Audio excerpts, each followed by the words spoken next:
Well, Iowa said Obama and Huckabee. Now New Hampshire said Clinton just last night and McCain.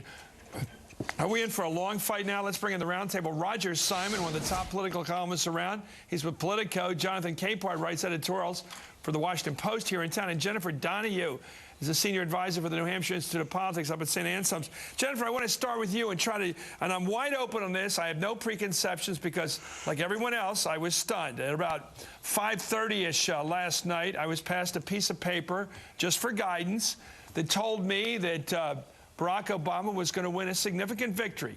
This was based upon the polling of people coming out of the booths, having voted. Everybody said we got egg on our face. Let me tell you something. Garbage in, garbage out. If people don't give the right questions, give the right answers, we're not going to know anything. But there's also the possibility of a mistake here, that they didn't estimate correctly the number of older women and other groups. What do you make of what went wrong in the predictions last night?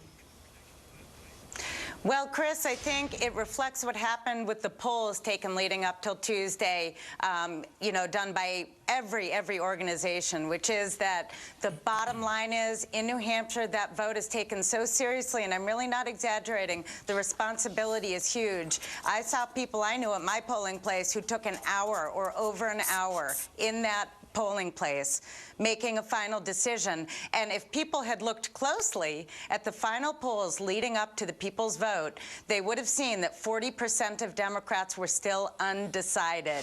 So people were misreading the polls. They weren't looking at that so-key number that we know is historically accurate. But what about the number of people we knew people hadn't made the final decision? No. Okay, those folks, Chris. Of people coming out of the booths. Yep.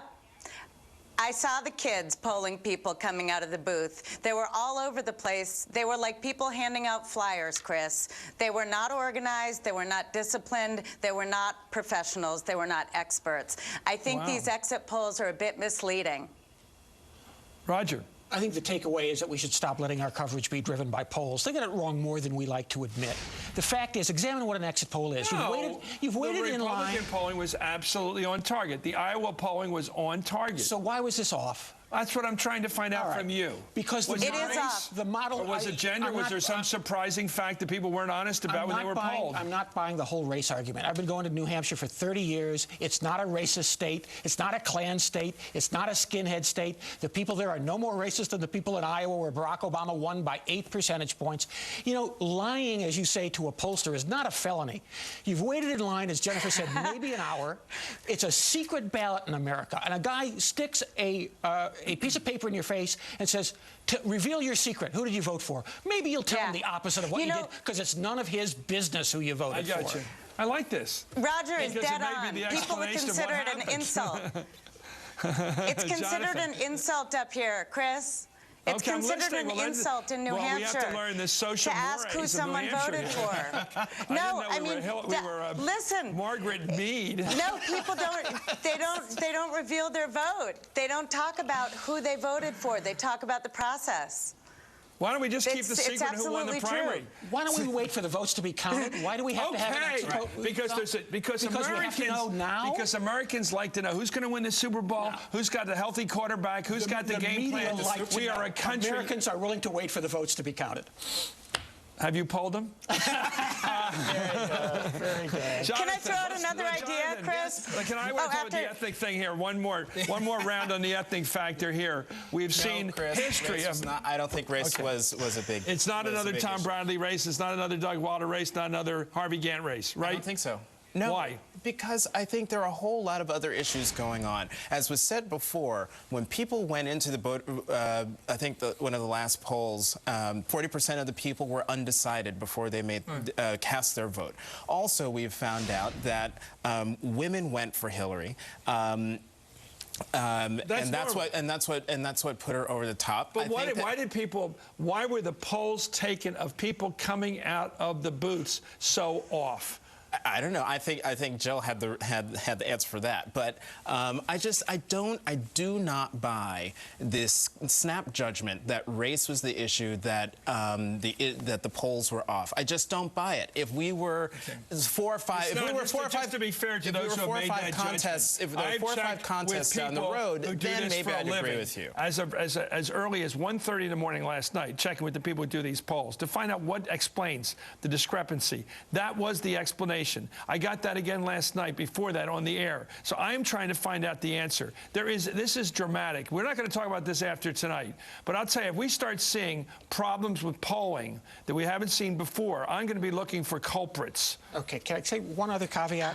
Yeah. If the exit polls got the result wrong, why do we think they got the demographics right? The fact is, we don't know how many women voted for Hillary. We don't know how many late deciders voted for Barack. We don't know how many young people voted for whomever. The fact is, we don't know, and we will never know because the exit polls got wrong. Republican polling was absolutely dead on because there were no women in the race and there was no African American in the race. It was in other words, a typical election. Go ahead, Jennifer. Yes.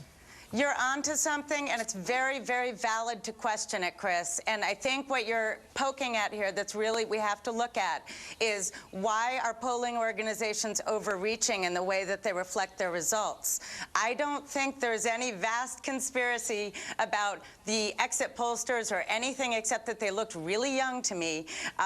What's going on with these exit poll folks? I was analyzing for MUR, the ABC affiliate down the street last night. They were delaying the projected winner from their own, what we saw in AP, through what we could get through the exit polling. I was looking at where the college cities would go, because those were the bases for Barack Obama.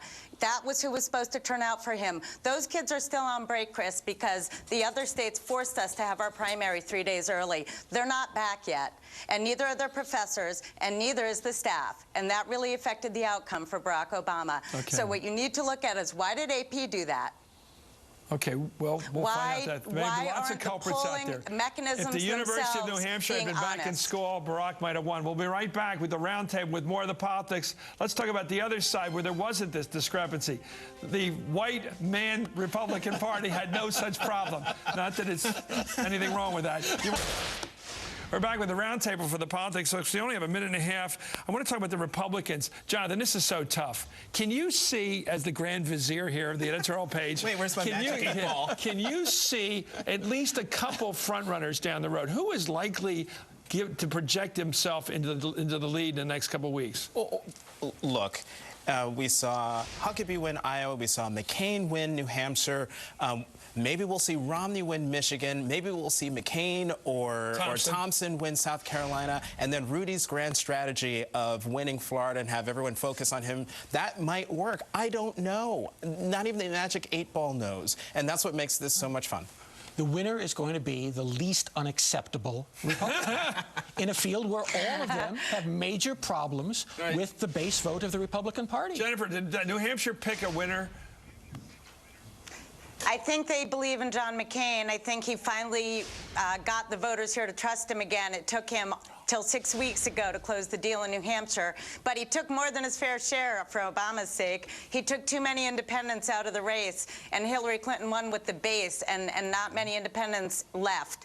So if other states do that, you know, look at the other states coming up. Some of those have indies in their races. I think those indies will want to play on the Democratic side, so you're going to continue to see a suppressed and low Republican base going one way or the other, but probably with fewer independents than here. Well, he got enough indies last night. Anyway, thank you very much, Roger Simon, Jonathan Capehart, and Jennifer.